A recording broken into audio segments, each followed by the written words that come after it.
Ano yan, Liza, I know you're a friend of Ken and he's going through something. Friends natin siya. So, how do you feel as a friend about kung ano man nangyari sa kanya right now? Siyempre, ang initial reaction as a friend is malulungkot ka sa kung ano yung nababalitaan mo sa ibang tao. And then yung naririnig mo na hindi naman totoo about him. Kasi alam naman natin sila na napakabait na tao, napakamasayahin, and then alam mo naman yung totoo. So, kapag ka nakakarinig ako ng mga bagay na alam kong hindi totoo about him, nalulungkot po ako. So, minsan kahit na ayokong magsalita, napapasalita ako katulad ngayon po, di ba? Parang kung tutuusin, hindi naman ako wala ako sa posisyon to answer and parang ikwento kung ano man yung nangyayari talaga na sa kanya. Kasi the last time I spoke to him, mga ilang months ago pa, bago pa talaga pumutok yung balita. Pero, ayun din, parang in a way, pinagdadasal ko na kung ano man yung nangyari at yung nangyayari ngayon sa kanya, malampasan niya at malaman niya na maraming taong susuporta, naniniwala at nagmamahal sa kanya. Sana marami talagang makapaniwala na, di ba, he goes through this kasi napaka naman niya, even before, di ba, alam mo na mamaayos, diretso ang mga decision sa life. So, sana hindi lang gano'n. May mga pagsubok po talaga tayo minsan na hindi natin masasagot kung bakit nangyayari.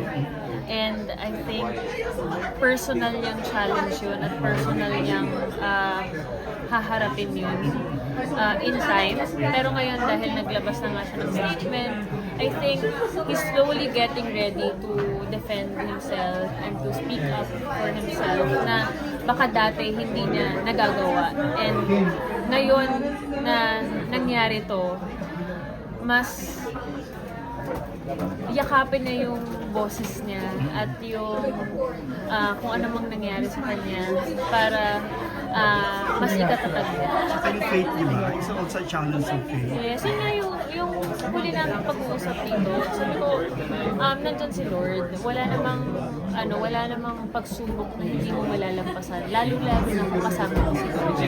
Diba? Kung nag-pray ka sa Kanya at alam mo malinis yung intentions mo, wala kang din namang masama to harm anyone or para nakakalish yung sino mang tao, si Lord yung magre-redeem sa'yo. But dahil siyempre, ikaw rin negosyante ka, you know that, and then may mga kaibigan ka rin na siyempre, minsan hindi mo kilala and all that. Itong nangyari kay Ken, anong eye-opening ito sa'yo? Mahirap po talaga din magtiwala agad sa isang tao o sa ibang tao. Kahit gaano pa ka-exciting yung idea na mag-put up ng business.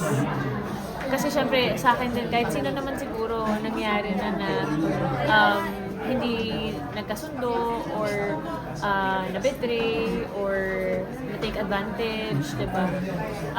Ayun po siguro yung parang bago mo pasukan yung isang bagay na malaki, lalo na pagdating sa business. Kailangan mo talagang kilalanin yung tao. Minsan nga, masakit din kahit kilala mo na, di ba? Pero whatever happens siguro, kung ano man naging outcome ng business na yun, it's a learning experience. Always. But there was a time also in your life, yung parang natakot ka sa mga deals mo sa negosyo. Opo. Nakakatakot talaga, pero kasi hindi siya magiging negosyo kung walang takot, kung wala kang kaba, at kung walang failure. Para mag-succeed ang isang negosyo, kailangan may failure.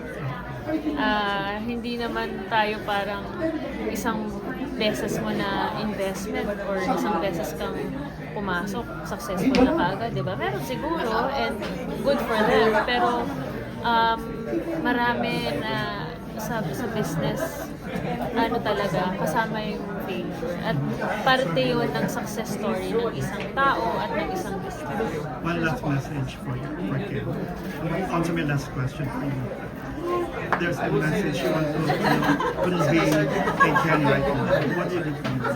Ayun, that we're always here for you, no matter what, ano mang pinagdadaanan mo ngayon. Marami nakasuporta at nagpapray sa'yo. Mabangon tayo, babangon ng kung ano mang kailangan bumangon. Hindi, pero kung ano man yung, kung may nawala, may papalit or may babalik. So, we love you and we miss you. Thanks, Ana.